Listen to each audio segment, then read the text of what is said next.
بسم الله الرحمن الرحيم، والصلاة والسلام على سيدنا رسول الله. بلعب مع لاعب من السنغال حضراتكم 2042 وأنا 2053 على موقع تشيز كوم، دوري الأساطير وقسم أسطورة. طبعا حضراتكم هو أكل الفرسة بتاعتي، أكلت الفرسة بتاعته بالوزير. طبعا طلب بالفرسة بتاعته البيضة الجميلة، وبعدين قعدت أفكر، قلت ما عشان ما أحطش الفيل بتاعه هحط خطوة واحدة بس بالعسكري، حط الفيل الأبيض بتاعه هنا. وبعدين طبعا حضراتكم الوقت 10 دقايق و10 دقايق تلت ساعة.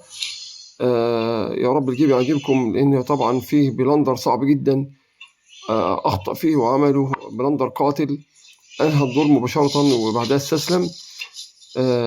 شوف حضراتكم كده، طبعا هو بايت هنا في طبعا تبييت الملك القصير.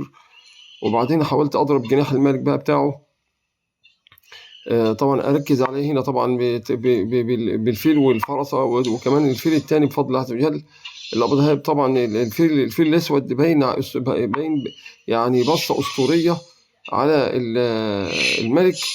طبعا هو جاب هنا عشان يربط الملك بتاعي ما قدرش يتحرك بيه، فهو صعد هنا عشان طبعا يطلب الفرسة أو العسكري. لكن أنا طبعا قعدت أفكر، لعبت الفرسة بتاعتي طبعا فوق على طول مباشرة في حماية الفيل والوزير.